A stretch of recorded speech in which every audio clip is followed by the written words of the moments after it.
Alhamdulillah,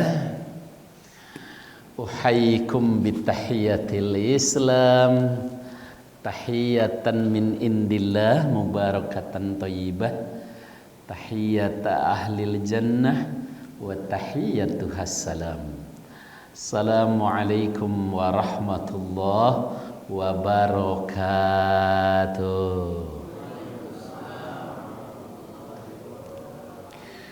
Alhamdulillah alladzi an'ama alaina bi ni'matil ibadah wal muamalah fil Islam wal adab al islami.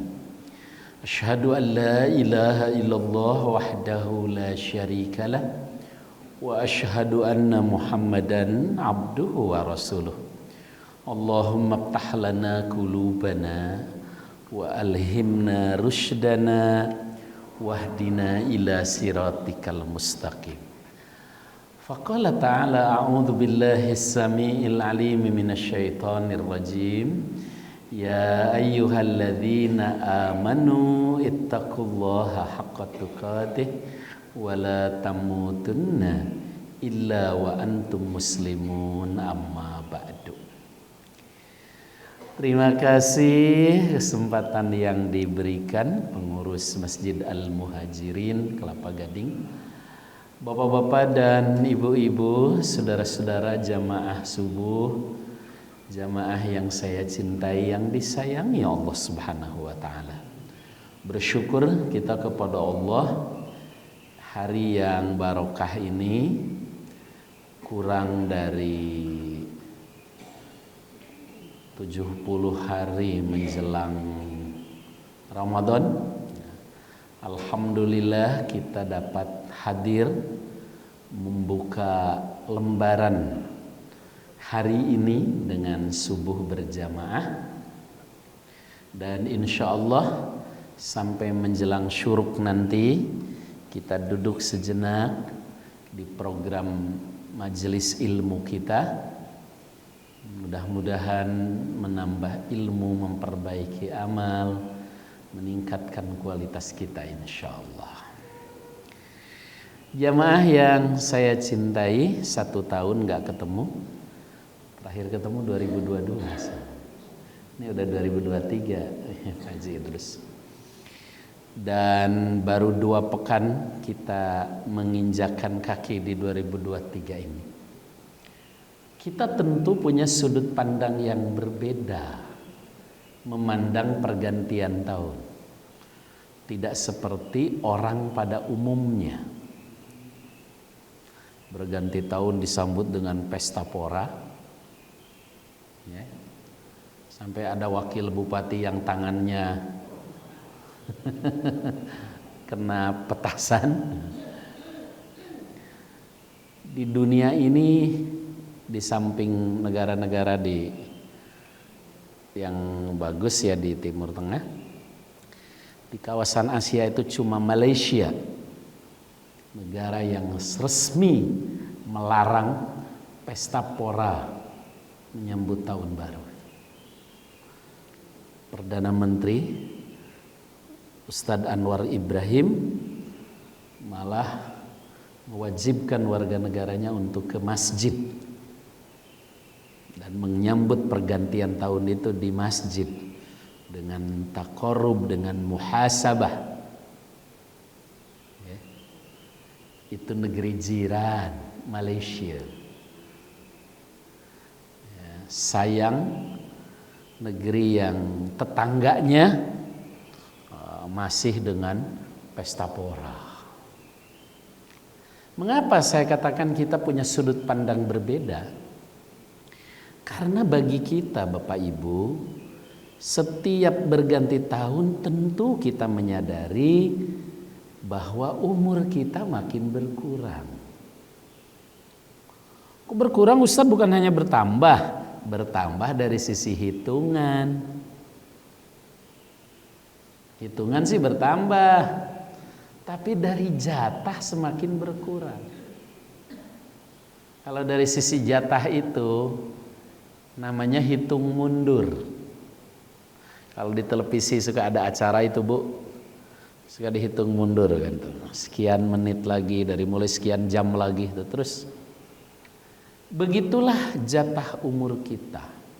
Berganti tanggal, berganti hari, berganti bulan, berganti tahun, semakin berkurang.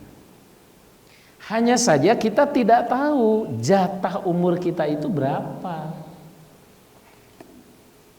Yang jelas kata Kanjeng Nabi, umur umatku rata-rata 60 tahun. Jadi kalau yang sudah kepala 6 itu udah lampu kuning. Ya, kata orang tua kita udah bau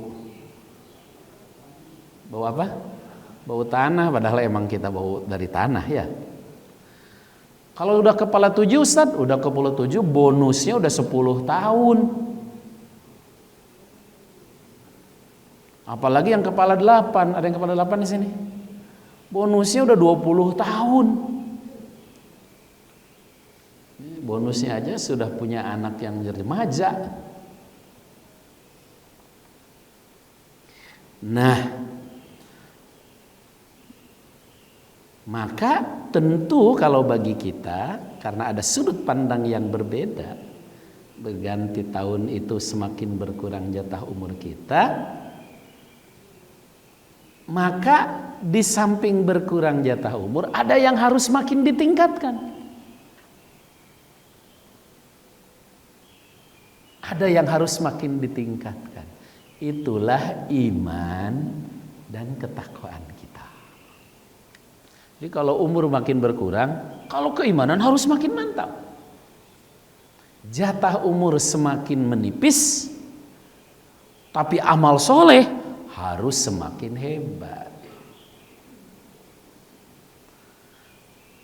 Oleh karena itu para jemaah, ada satu ayat yang sering dijadikan muhasabah, evaluasi, baik di akhir tahun maupun di awal tahun, yaitu surah Al-Hasyr, surah ke-59 ayat 18.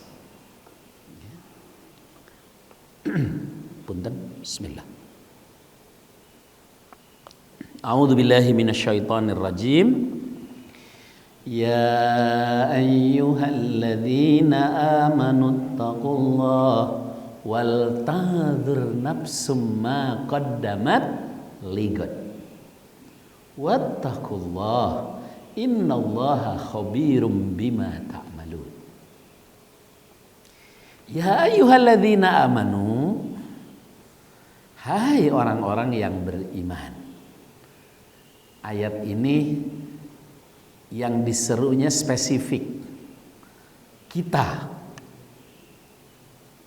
ya, bukan ya ayuhan nas, bukan manusia secara umum, tapi kita, hai orang-orang yang beriman, ittaqullah, bertakwalah kepada Allah. Mungkin kita bertanya, Ustadz, yang disuruh orang beriman kok perintahnya perintah takwa? Bukankah iman dengan takwa itu sama? Kalau beda di mana bedanya gitu. Para jamaah, begini. Setiap orang bertakwa itu pasti orang beriman. Tapi tidak setiap orang beriman adalah orang bertakwa. Untuk itulah, untuk menjadi orang bertakwa terlebih dahulu menjadi orang beriman. Bedanya di mana sih Ustaz? Bedanya orang bertakwa itu adalah orang beriman yang beramal soleh.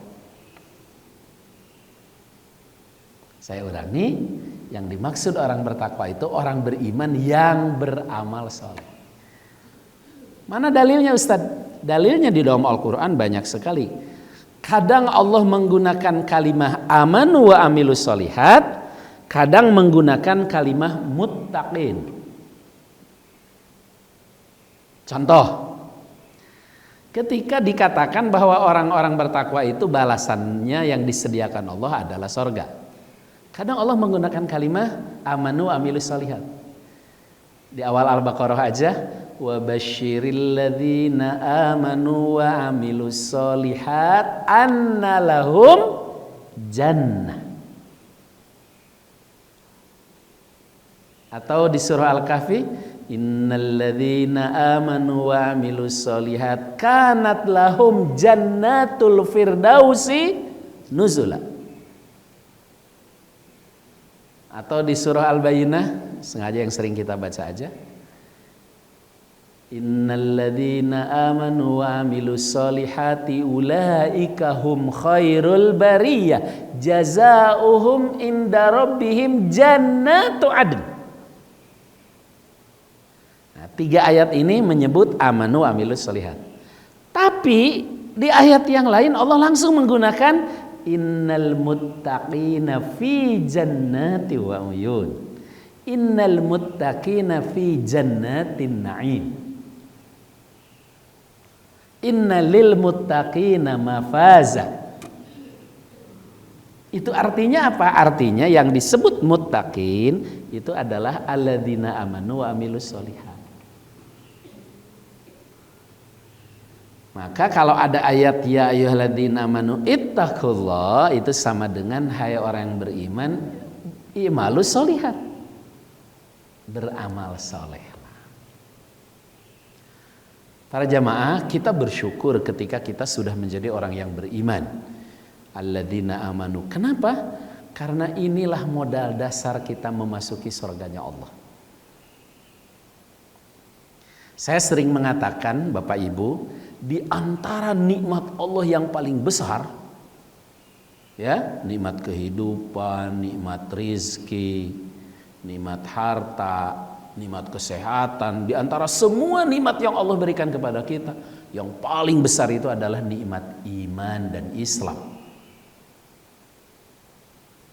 Mengapa? Karena dengan keimanan itulah kita dapat memasuki surga. Sebagaimana sabda Rasulullah, man qala la ilaha illallah dakhalal jannah. Siapa yang meyakini, mengucapkan la ilaha illallah, dia akan masuk surga. Nah, yang namanya alladzina amanu itu, orang beriman itu adalah orang yang benar-benar sudah meyakini la ilaha illallah. Benar-benar sudah meyakini Allahu la ilaha illahu, la syarikalah, laisa kamitslihi syai'un, walam yakul lahu kufuwan ahad. Meyakini kemahaesaan Allah, itulah alladzina amanu, dan itulah nikmat yang paling besar. Mengapa nikmat yang paling besar? Karena Bapak Ibu, sebaik apapun seseorang, kalau dia tidak meyakini la ilaha illallah, nothing. Kata orang kulo, nothing. Gak akan bisa masuk surga. Sekalipun dia baik, katakan di lingkungan dia baik, dermawan, tapi dia tidak meyakini la ilaha illallah, nonsense, nothing. Tapi sekalipun belum jadi orang baik, ya, kita ini belum jadi orang baik, termasuk saya belum jadi orang baik. Kita masih berusaha jadi orang baik. Sekalipun kita belum jadi orang baik, namun kita meyakini la ilaha illallah, maka kita optimis dapat memasuki surganya Allah. Maka ketika ada ayat ya ayyuhalladzina amanu ittaqullah, itu sama dengan kira-kira begini: hai orang yang sudah meyakini la ilaha illallah, berusahalah terus untuk jadi orang baik. Hai orang yang beriman, beramal solehlah supaya jadi amanu wa amilus solihat.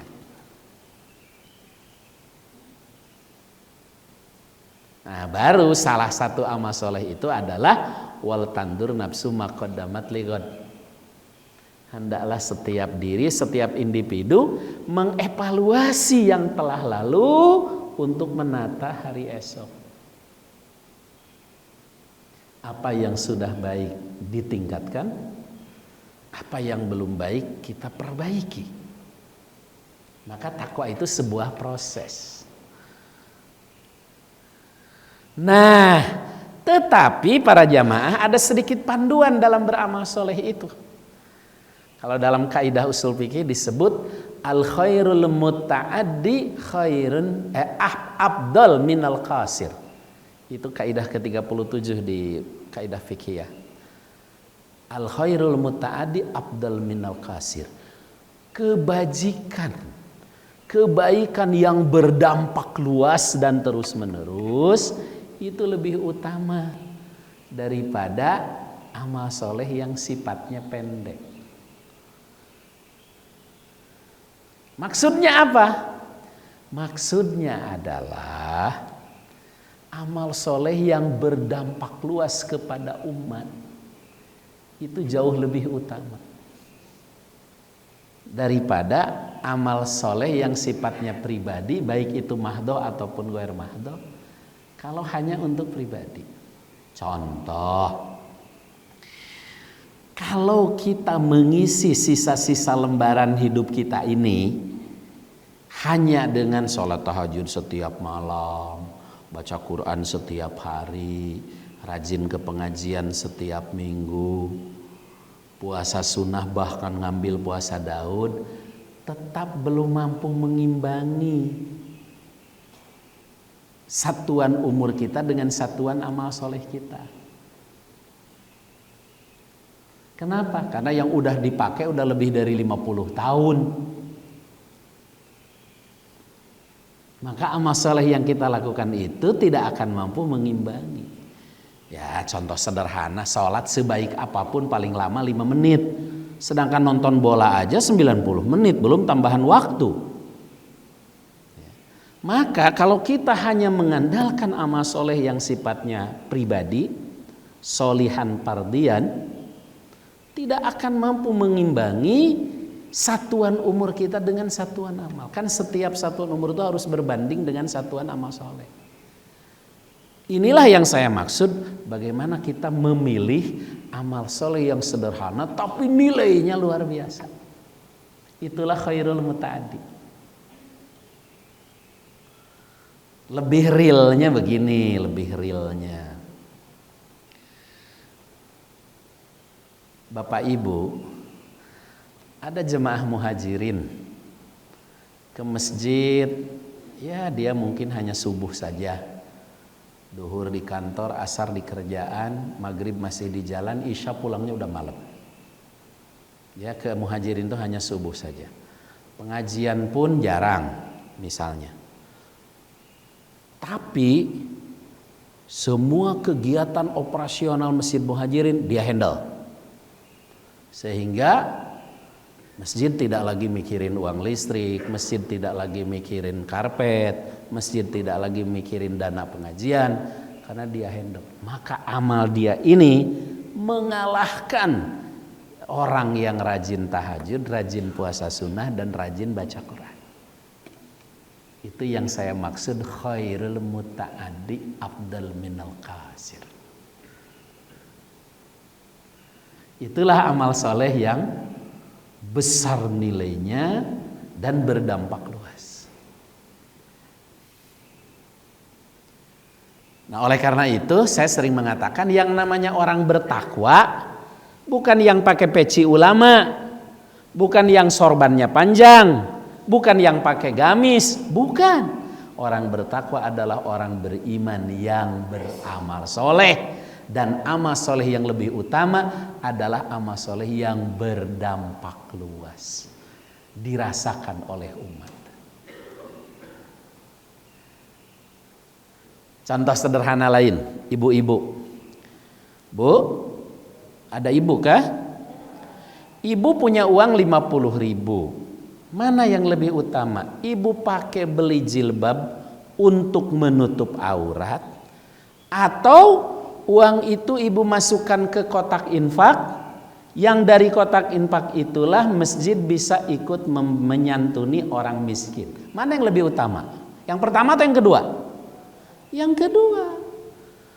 Ustadz, pakai jilbab kan amal soleh menutup aurat, betul. Tapi itu amal soleh yang sifatnya pribadi. Apalagi di lemari masih ada 70 jilbab. Mau pakai aja sampai bingung, ibu milihnya pakai yang mana? Yang biru Tosca, yang biru Dongker, yang biru Glora, kan warna biru aja bingung. Tapi ketika uang itu dimasukkan ya, ke kotak infak yang dari situ kemudian ikut menyantuni duafa, ikut memikirkan yatim, maka itu nilainya lebih utama.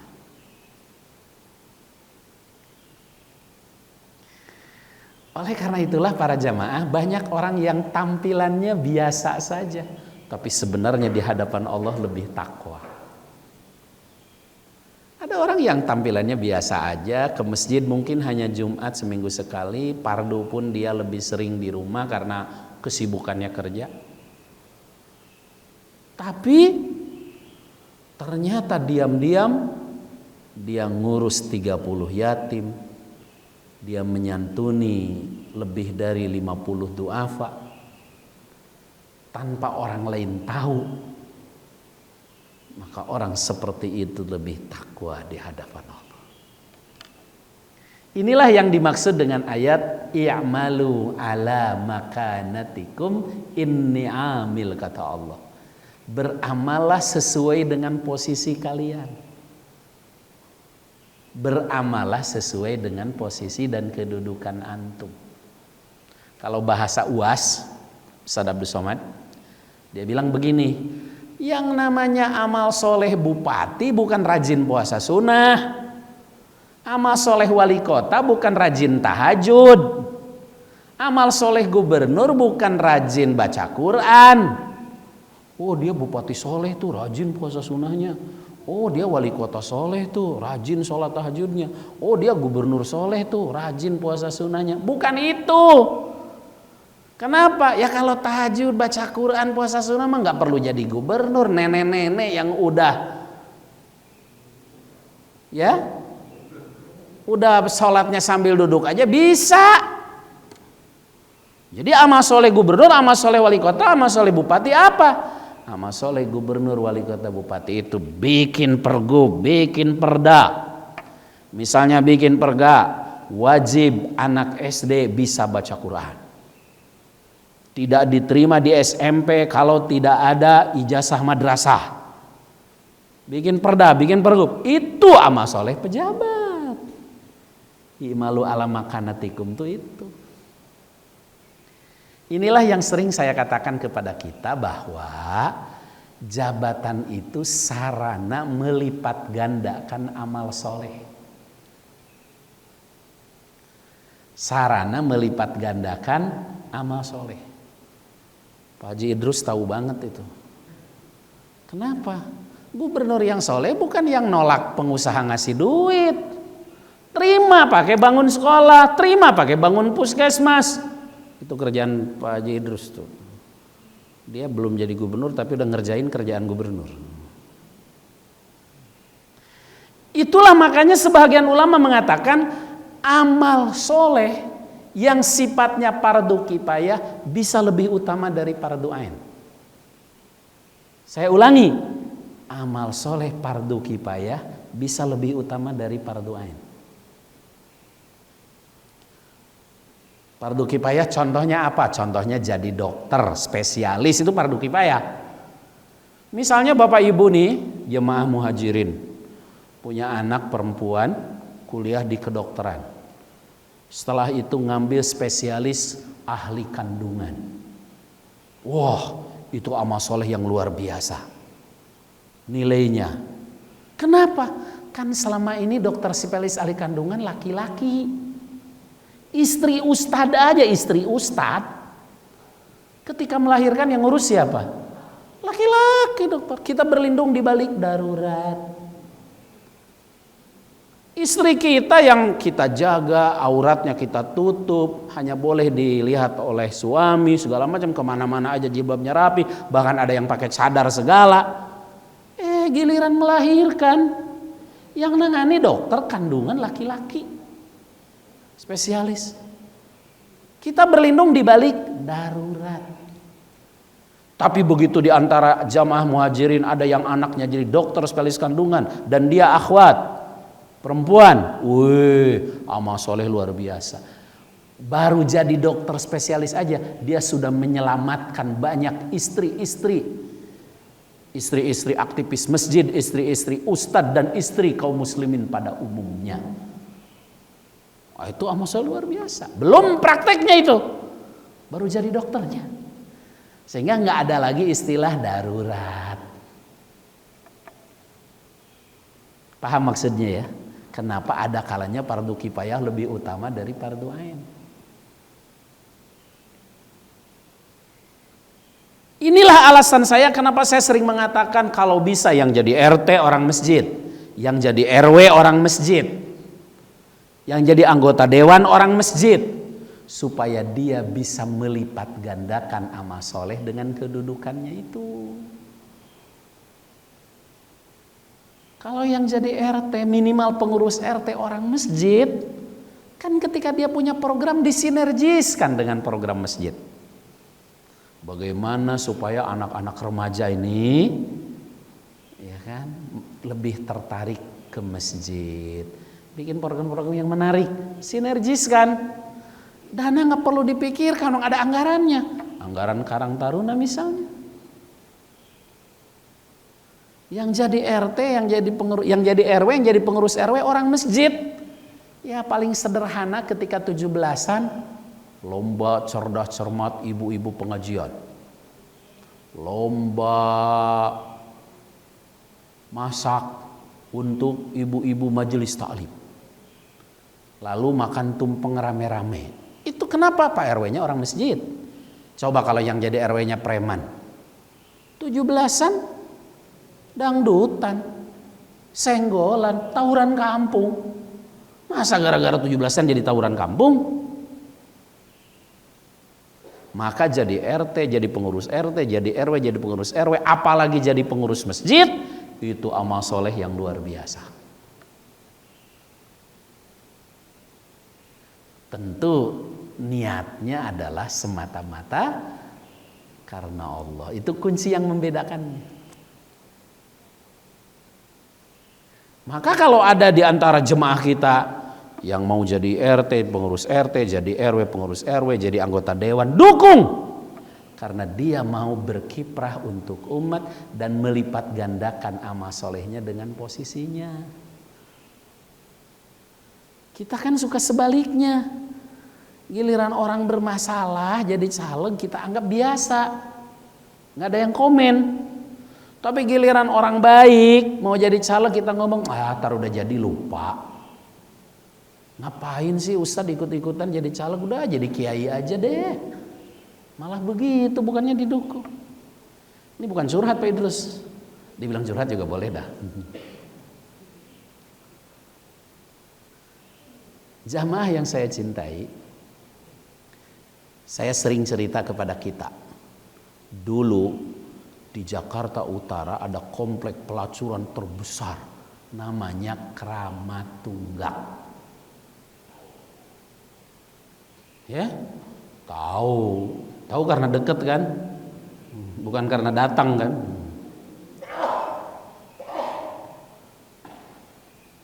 Kang, ratusan ustadz, ratusan mimbar, ratusan bukan mungkin pengajian, teriak-teriak di mimbar di pengajian, tutup Kramat Tunggak.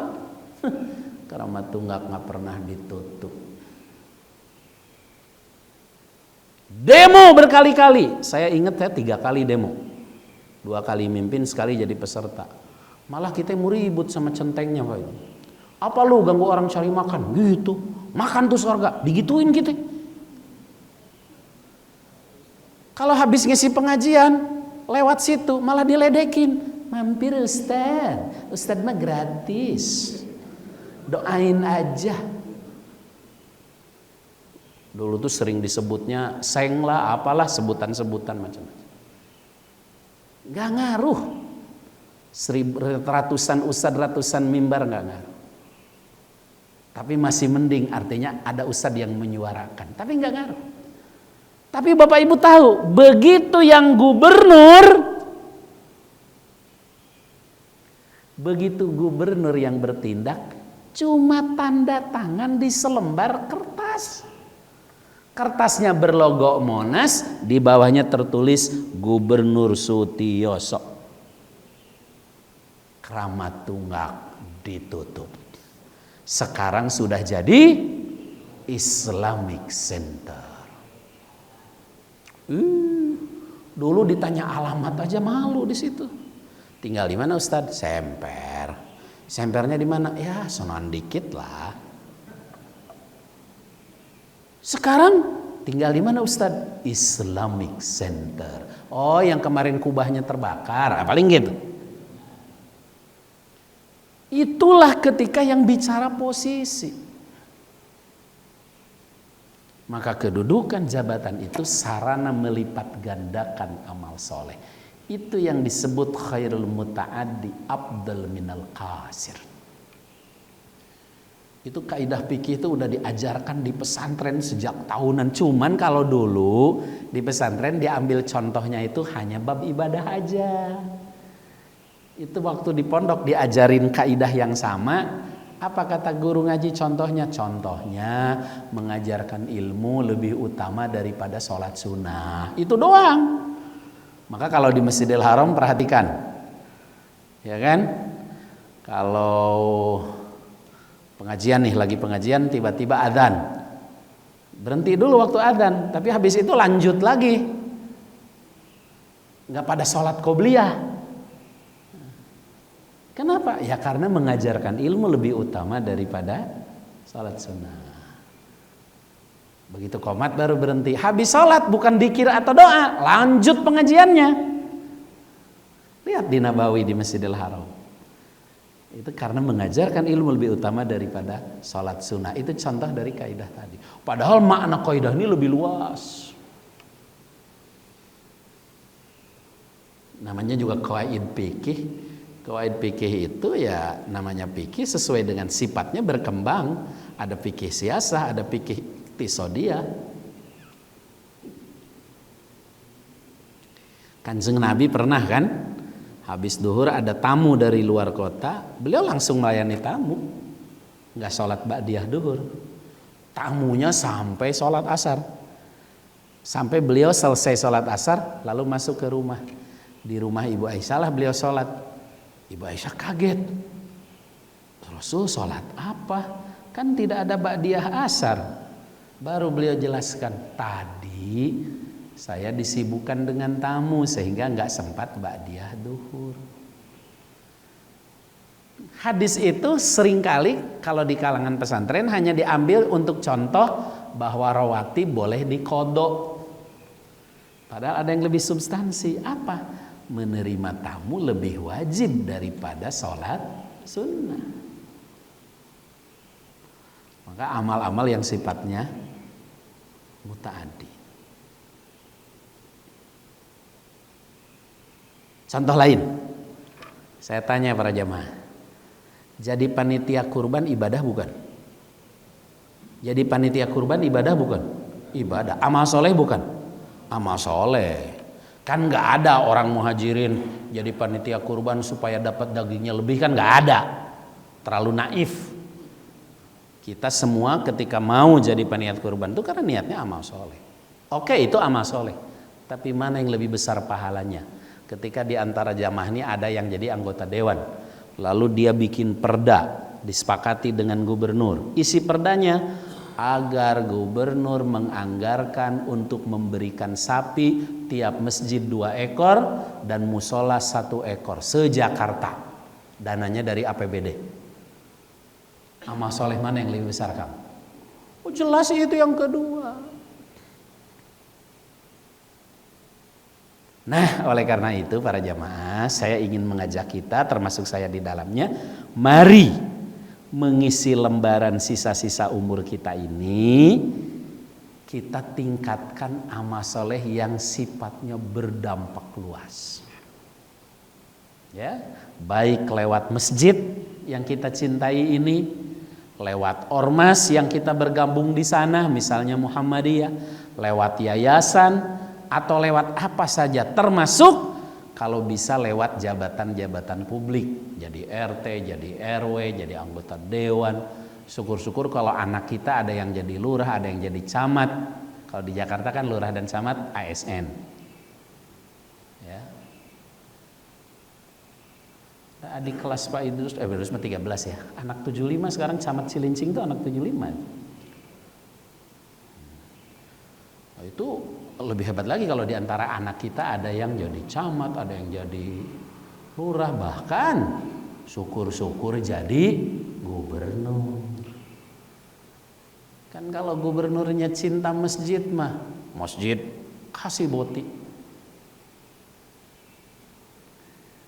Para jamaah, kalau kita masuk masjid,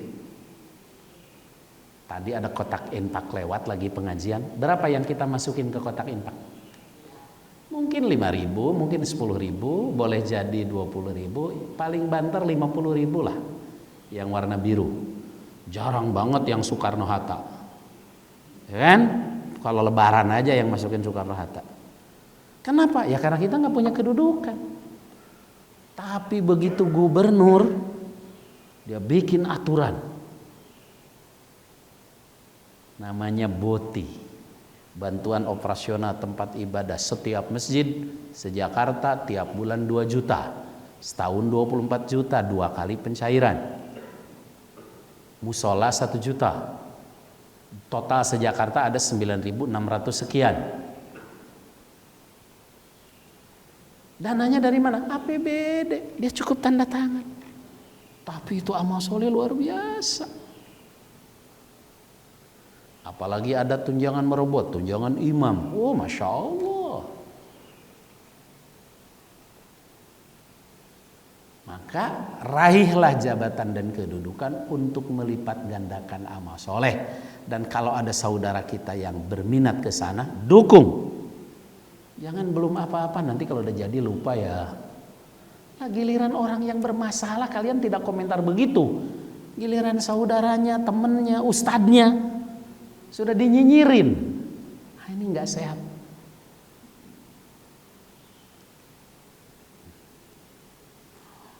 Sebagai penutup sebelum tanya jawab, Pak Ustadz, terus gimana kita dong? Kita ini kan cuma pensiunan, harta juga nggak terlalu banyak, ya namanya pensiun Pak Ustadz. Kita nggak bisa menyantuni yatim, menyantuni miskin, infak ke masjid juga cuma ala kadarnya. Jadi amal kita apa unggulannya? Nah, kalau udah begitu baru rajinlah tahajud, rajinlah baca Quran, rajinlah puasa sunnah. Jadi itu amal paling akhir, bukan diambil duluan. Ngambil yang itu padahal harta masih banyak. Bapak Ibu, bawa harta itu ke sorga. Saya ulangi, bawa harta itu ke sorga. Ada 7 rekening yang mau bisa diisi. Rekening zakat, rekening infak, rekening sodako, rekening wakaf, rekening hibah, rekening dakwah, rekening jariah. Ada 7. 7 Pedrus, nomor 7. Kalau zakat mah udah jelas wajib. Infak, sodakoh, wakaf, hibah, jariah, hadiah. Bawa ke sorga. Daripada ditinggal kemudian diributin sama anak-anak. Saking takutnya sama anak, mau nikah lagi aja nggak berani. Biasa saya nggak ngelihat bapak, saya kesini ngelihatnya. Udah Pak, nggak usah Pak. Padahal anak-anak bilang nggak usah itu takut. Kalau ibunya yang baru ngambil hartanya. Padahal kan tidak semua bisa diwakili anak. Anak bisa perhatian di sisi lain. Kalau selimut berjari kan nggak bisa. Ya kan? Nangis deh. Aduh. Maka harta itu bawa ke sorga. Membawa harta ke sorga bukan sekedar dipakai umroh. Kalau dipakai haji, dipakai umroh itu cuma salah satu. Makanya saya sering bilang ke jamaah haji, jamaah umroh, bapak-bapak ini orang cerdas. Kok orang cerdas Pak Ustadz? Iya, karena hartanya dibawa ke sorga. Tapi itu kan hanya satu pintu. Pintu lain masih terbuka. Pak Ustadz, saya haji udah alhamdulillah, umroh juga udah. Harta masih ada nih, pakai pintu lain. Wakaf, hibah, infak, sodako. Kalau dibawa kan begitu udah di sorga nanti lagi jalan-jalan tiba-tiba ketemu istana megah. Punya siapa ini? Punya bapak. Loh, punya saya. Kok bisa?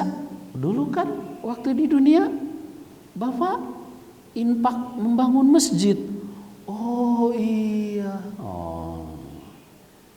Sebagaimana hadis, man bana masjidan banahullahu baitan fil jannah.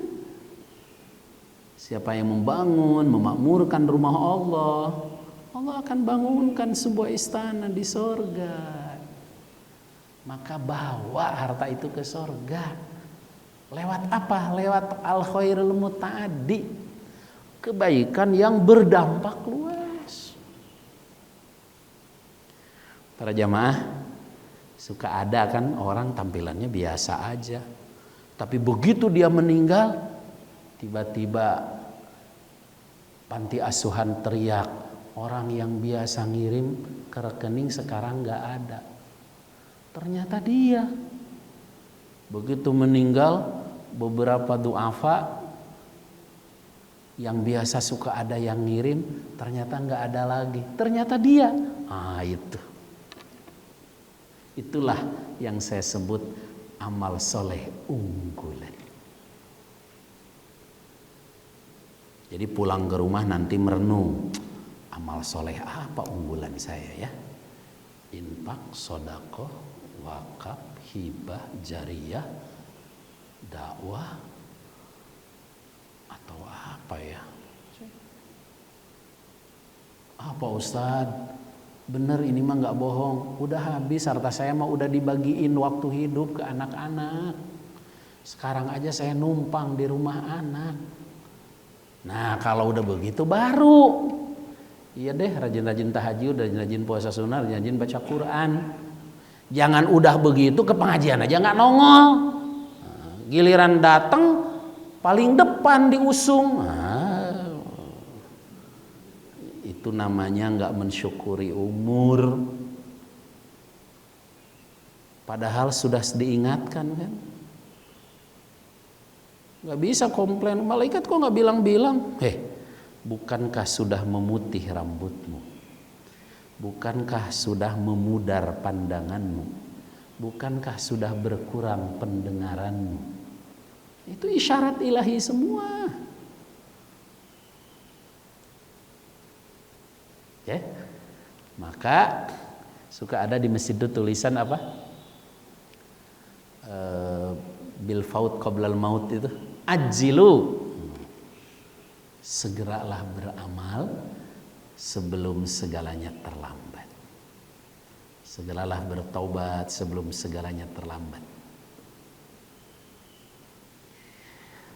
7 menit lagi menjelang syuruk. Ada yang mau ditanyakan, saya persilahkan. Bismillah.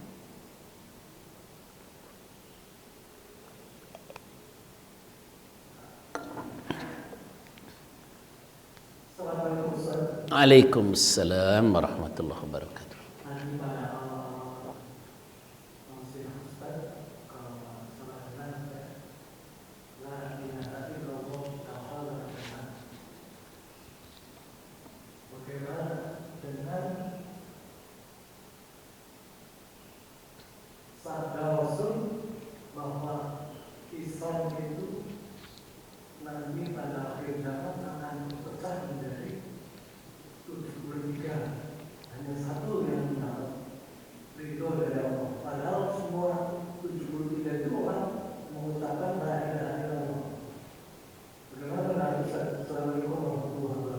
Ya, itu bunyi hadisnya lengkapnya begini.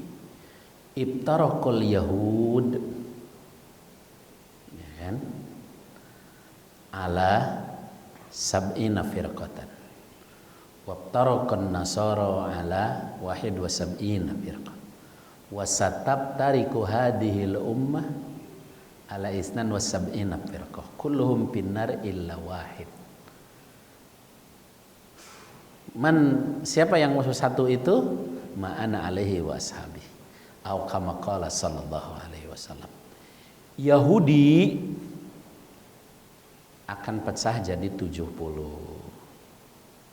Yahudinya. Nasrani akan pecah jadi 71 Nasraninya. Dan wasatab tariku hadhil ummah, umatku akan berpecah, bukan Islamnya. Jangan salah. Kalau Yahudi yang pecah Yahudinya, Nasrani yang pecah Nasraninya. Tapi begitu menyebut Islam, beliau tidak menyebutkan Islam akan pecah, enggak. Satab tariku hadhil ummah, umat ini, beliau tidak menyebut umatku. Umat ini akan pecah menjadi, ada yang mentafsirkan 72, ada yang menafsirkan 73 kelompok. Umat ini itu artinya umat yang hidup di zaman setelah atau dari zaman Kanjeng Nabi SAW sampai kiamat. Bukan Islamnya yang pecah, umatnya. Jadi umat itu manusia yang hidup setelah, di eranya setelah Rasulullah Sallallahu Alaihi Wasallam. Semuanya masuk neraka kecuali satu. Yang satu itulah yang la ilaha illallah. Makanya kan kalau yang la ilaha illallah itu kan disebutkan di Quran, fa ikhwanukum fiddin. Itulah saudara kalian dalam agama. Jadi yang dimaksud pecah di situ bukan maaf ada organisasi A, B, C, D, bukan. Kalau organisasi A, B, C, D mah itu mah sama-sama la ilaha illallah. Gitu. Ya kan? Hanya bajunya aja. Saya pakai baju gamis biru gelora, Bapak pakai kemeja. Kita sama-sama la ilaha illallah. Organisasi itu baju, sarana melipat gandakan amal soleh tadi. Jadi kenapa dulu orang tua kita bikin Muhammadiyah? Kenapa orang tua kita bikin NU? Kenapa orang tua kita bikin Persis? Itu sarana melipat gandakan amal soleh yang tadi kita bahas. Maka Muhammadiyah dengan Muhammadiyahnya dia menggarap yang tidak digarap yang lain. Siapa yang merintis panti asuhan di Indonesia? Muhammadiyah. Itu bermula dari pengajian yang diasuh Kiai Haji Ahmad Dahlan membahas surah Ar-Ra'aita Al-Maun. Ar-Ra'aita alladzi yukadzibu bid-din fadzalika alladzi yad'ul yatim. 3 tahun yang dibahas Ar-Ra'aita lagi. Sampai ada jemaah yang protes. Pak Kiai, ini ilmunya habis ya? Atau enggak ada lagi? Kenapa? Kok pengajian kita Ar-Ra'aita lagi? Kata beliau apa? Kita enggak akan melangkah sebelum bisa mengamalkan ayat ini. Maka berdirilah panti-panti asuhan Muhammadiyah. Siapa yang merintis rumah sakit Islam di Indonesia? Muhammadiyah. Itulah amal unggulan tadi, al-khairul muta'addi tadi. Jadi Kiai Haji Ahmad Dahlan mendirikan Muhammadiyah itu sarana untuk melipat gandakan amal soleh. Karena waktu itu jadi pejabat nggak bisa, kan zaman Belanda. Maka harus bikin sendiri. Ya, kalaulah waktu Muhammadiyah berdiri kita sudah ada negaranya, beliau boleh jadi nggak bikin, langsung aja semua Kementerian Kesehatan, Kementerian Sosial beliau pegang. Muhammadiyah lah yang merintis rumah sakit Islam, panti asuhan, pendidikan, ya kan? Yang merintis pengajaran agama tapi pola sekolah itu Muhammadiyah. Nah, kalau Kiai Haji Hasyim Asy'ari mendirikan NU itu untuk membangun pesantren-pesantren. Maka jumlah pesantren yang sekarang sudah ratusan ribu, sekolah-sekolah Muhammadiyah yang perguruan tingginya saja alhamdulillah sudah bicara di tingkat internasional, rumah sakit Islam segala macam, itu semua adalah contoh dari yang tadi kita bahas, amal soleh yang berdampak luas. Itulah orang bertakwa. Jadi ada NU, ada Muhammadiyah bukan yang dimaksud dari hadis yang Bapak tanyakan. Karena NU dan Muhammadiyah sama-sama di la ilaha illallah. Terus Ustadz, contoh realnya mana dong? Contoh realnya itu yang berbeda di la ilaha illallah. Kan la ilaha illallah itu pengejawantahannya adalah Muhammad Rasulullah. Berarti kalau ada kelompok yang mengaku ada nabi lagi setelah Rasul, nah itu di luar la ilaha illallah Muhammad Rasulullah. Maka majelis ulama ngasih panduan. Ciri kesesatan itu berbedanya dalam hal usul, pokok. Meyakini ada nabi lagi setelah Rasulullah seperti Ahmadiyah. Nah itu. Atau yang mencela para sahabat, melaknat para sahabat, lalu meyakini Jibril salah, harusnya yang jadi nabi Ali, seperti Syiah. Maka Syiah, Ahmadiyah, atau kelompok-kelompok lain yang meyakini ada nabi lagi, apalagi ngaku jadi nabi. Di mana dapat wahyunya? Di Gunung Buner Bogor. Padahal dia cuma pelatih bulu tangkis. Nah, itu yang dimaksud. Karena sudah tidak la ilaha illallah lagi. Sebab la ilaha illallah itu lanjutannya Muhammadur Rasulullah.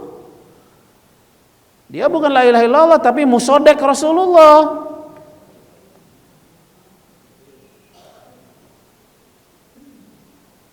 Jadi tidak bertentangan, Pak. Karena yang berpecah sekali lagi bukan Islamnya, umatnya, yaitu umat di era Kanjeng Nabi. Adapun lembaga, organisasi, wadah, partai, yayasan, itu sarana melipat gandakan amal soleh. Kita boleh ngiri sama Pak Haji Idrus nih, dia punya lembaga kesehatan, apa namanya? Apa namanya Pak Haji Idrus? Maka dengan itu dia bisa beramal soleh yang lebih luas dampaknya. Kalau yang baik boleh ngiri. Yang nggak boleh ngiri itu yang tidak baik. Saya ngiri sama si bapak, enak banget jadi bujangan. Nggak boleh kalau itu. Justru harus kasihan. Kasihan cariin. Mau dicariin sama ustadz nggak mau. Dia masih, kalau dulu takut sama yang tua, sekarang takut sama anak.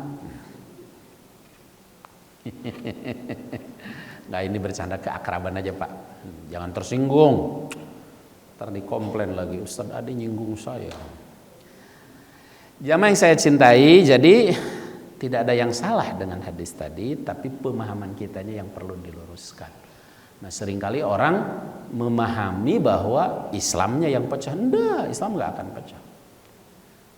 Umat setelah Kanjeng Nabi, iya. Gitu. Makanya kan ada Syiah, ada Ahmadiyah, ada kebatinan, ada manunggaling kaulolan Gusti, ada Sunda Wiwitan, ada Kejawen. Itu berarti sudah tidak la ilaha illallah.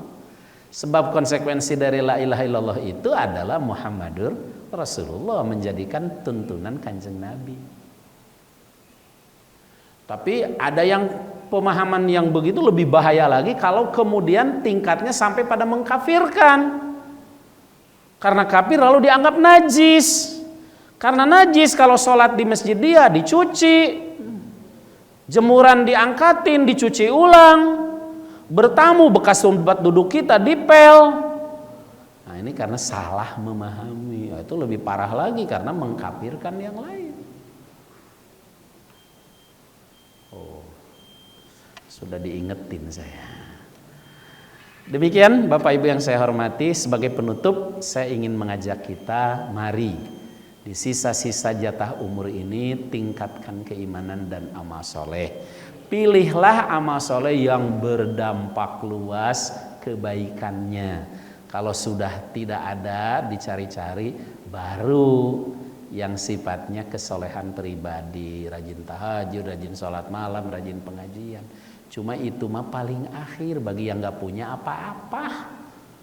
Jangan bisnis masih maju, badan masih sehat, saya rajin tahajud aja deh. Ya, itu namanya bukan amal soleh, amal pelit. Subhanaka Allahumma wa bihamdik asyhadu an la ilaha illa anta astaghfiruka wa atubu ilaik. Assalamualaikum warahmatullahi wabarakatuh.